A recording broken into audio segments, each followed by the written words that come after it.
ചർച്ചയിലേക്ക് വീണ്ടും ശ്രീ ജിൻഡോ, നേരത്തെ പിണറായി വിജയന്റെ പ്രസംഗം ആയതുകൊണ്ടാണ് ഞാൻ ഇടയ്ക്കൊന്ന് ഇടപെട്ടത്. താങ്കൾക്ക് തുടരാം. അല്ല ഗോപി, ഇതിൽ പുതിയതായിട്ടൊന്നും അദ്ദേഹം പറയുന്നില്ല. കഴിഞ്ഞ കുറേ ദിവസങ്ങളായിട്ട് നമ്മൾ കേൾക്കുന്നതും അതിനു മുമ്പ് അദ്ദേഹത്തിൻ്റെ പാർട്ടിയുടെ നേതാക്കന്മാരും നിരന്തരം പറയുന്നതും ആയിട്ടുള്ള കാര്യങ്ങൾ മാത്രമാണ് ഇതിലുണ്ടായിരുന്നത്. ഞാൻ ചോദിക്കുന്നത്, ഇവരുടെ നയമാറ്റം എന്നുള്ളതാണല്ലോ നമ്മുടെ വിഷയം. ഇപ്പോൾ ഇവർ നയം മാറുന്നുണ്ടെങ്കിൽ മുൻപുണ്ടായിരുന്ന നയം തെറ്റായിരുന്നു എന്ന് സമ്മതിക്കണം.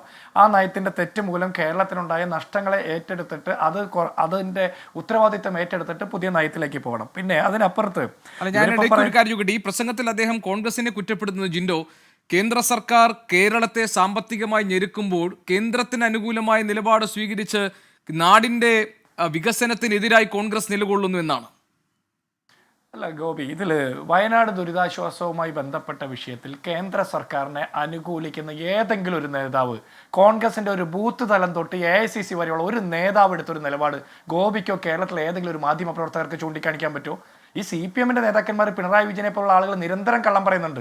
കേരളത്തിന്റെ നിയമസഭയെ പോലും കള്ളം പറഞ്ഞ് തെറ്റിദ്ധരിപ്പിക്കുന്ന നിലപാട് കേരളത്തിലെ മന്ത്രിമാർ തുടരുന്നു. അപ്പോൾ അത്തരം കള്ളങ്ങളുടെ പുറകെ പോകേണ്ട കാര്യമില്ല. പക്ഷേ കേന്ദ്ര സർക്കാർ എടുക്കുന്ന, കേരളത്തോട് നയപരമായിട്ട് എടുക്കുന്ന, ഇപ്പോൾ ബഡ്ജറ്റിൽ പ്രഖ്യാപിക്കുന്ന അലോക്കേഷനിലെ കുറവ്, അത്തരത്തിലുള്ള കാര്യങ്ങളിൽ കോൺഗ്രസ് കൃത്യമായിട്ട് നിലപാട് സ്വീകരിച്ചിട്ടുണ്ട്. പക്ഷേ എല്ലാത്തിനും കേന്ദ്രത്തെ കുറ്റം പറയുമ്പോൾ കേരളത്തിലെ സർക്കാരിൻ്റെ എന്താണ് പണി എന്ന് ചോദിക്കുമ്പോൾ അതൊരു തെറ്റായ പ്രവണതയല്ല. കാരണം ഞങ്ങളെ സംബന്ധിച്ചിടത്തോളം ഞങ്ങൾ ഏതൊക്കെ വിഷയത്തിൽ നരേന്ദ്രമോദി സർക്കാരിനെ, കേന്ദ്ര സർക്കാരിനെ വിമർശിക്കുന്നോ അതേ വിഷയങ്ങളൊക്കെ തന്നെ കേരളത്തിലെ പിണറായി വിജയൻ സർക്കാരും പുലർത്തുന്നുണ്ട്. അപ്പോൾ ഞങ്ങൾക്ക് അങ്ങനെ അതിനെ വിമർശിക്കാൻ പറ്റുള്ളൂ. ഞങ്ങൾ പോസിറ്റീവായിട്ടുള്ള കാര്യങ്ങൾ വരുമ്പോൾ, പോസിറ്റീവായിട്ട് സർക്കാരിന് ഒപ്പം നിൽക്കേണ്ട കാര്യം വരുമ്പോൾ, പ്രളയം വന്നപ്പോൾ, നിപ്പ വന്നപ്പോൾ, കോവിഡ് വന്നപ്പോഴൊക്കെ, അല്ലെങ്കിൽ വയനാട് ദുരിത സമയത്തൊക്കെ കൃത്യമായിട്ട് കേരളത്തിലെ സർക്കാരോടൊപ്പം ഞങ്ങൾ നിലയുറപ്പിച്ച് നിന്നിട്ടുണ്ട്. പക്ഷേ ഇതിൻ്റെയൊക്കെ മറവിൽ ഇവർ കൊള്ളയടിക്കുമ്പോൾ ആ കൊള്ളയെ തുറന്നു കാണിക്കേണ്ടതും പ്രതിപക്ഷം എന്നുള്ള നിലയിൽ, ജനപക്ഷം എന്നുള്ള നിലയിൽ ഞങ്ങളുടെ ഉത്തരവാദിത്വം കൂടിയാണ്.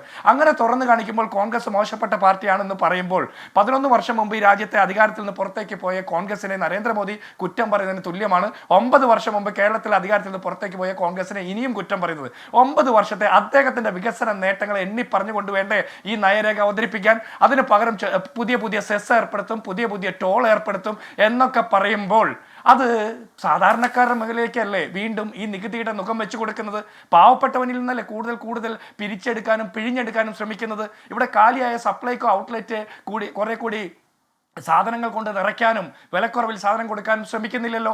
അല്ലെങ്കിൽ ഇവിടെ ക്ഷേമ പെൻഷൻ കൊടുക്കാൻ ശ്രമിക്കുന്നില്ലല്ലോ. പകരം പ്രയോറിറ്റി എവിടെയാണ് കിടക്കുന്നത്? പ്രയോറിറ്റി KV തോമസിന്റെ യാത്രാ ഭത്ത കൂട്ടുന്നു, അല്ലെങ്കിൽ കേരളത്തിലെ ഗവൺമെന്റ് ലീഡർമാരുടെ ശമ്പളം വർദ്ധിപ്പിക്കുന്നു, അല്ലെങ്കിൽ PSC മെമ്പർമാരുടെ ശമ്പളം വർദ്ധിപ്പിക്കുന്നു. അവിടെയാണ് പ്രയോറിറ്റി കിടക്കുന്നത്. ഈ സർക്കാരിന്റെ പ്രയോറിറ്റിയിൽ ഇവിടുത്തെ പാവപ്പെട്ടവരായിട്ടുള്ള മനുഷ്യർ, പാർശ്വവൽക്കരിക്കപ്പെട്ടവരായിട്ടുള്ള മനുഷ്യർ, ആശാ വർക്കർമാർ, കുടുംബശ്രീയിലെ ക്യാൻറ്റീൻ നടത്തുന്ന ആളുകൾ, ഉച്ചക്കഞ്ഞി വയ്ക്കുന്ന പാചക തൊഴിലാളികൾ, ക്ഷേമ പെൻഷൻ വാങ്ങുന്ന ആളുകൾ, ക്ഷേമനിധി പെൻഷൻ പ്പെട്ട ആളുകൾ, അങ്ങനെ ഒരാളും പെടുന്നില്ല ഈ സർക്കാരിന്റെ പ്രയോറിറ്റിയിൽ. ഇവർ പണ്ട് നവകേരള സദസ്സ് യാത്ര നടത്തിയപ്പോൾ അണ്ടിപ്പരിപ്പ് അരച്ചുകൊണ്ട് ചിക്കൻ പുഴുങ്ങി കൊടുക്കുന്ന ആ പൗരപ്രമുഖരായിട്ടുള്ള അത്തരം ചില ആളുകളെ മാത്രമാണ് ഇവർ പരിഗണിക്കുന്നത്. അവിടെയാണ് നമ്മുടെ തർക്കം. പിന്നെ ഈ നവകേരള സൃഷ്ടിയുടെ പുതുവഴികളെന്ന് 2026 തെരഞ്ഞെടുപ്പിന് മുമ്പെങ്കിലും പിണറായി വിജയൻ സ്വപ്നം കാണുന്ന നവകേരള സൃഷ്ടി ഒന്ന് പൂർത്തിയാക്കണം. നാട്ടുകാർക്ക് അത് വെച്ചിട്ട് മനസ്സിലാക്കിയിട്ട് വേണമല്ലോ അടുത്ത ഇലക്ഷൻ. ശരി ജിൻഡോ, ഞാൻ വരാം.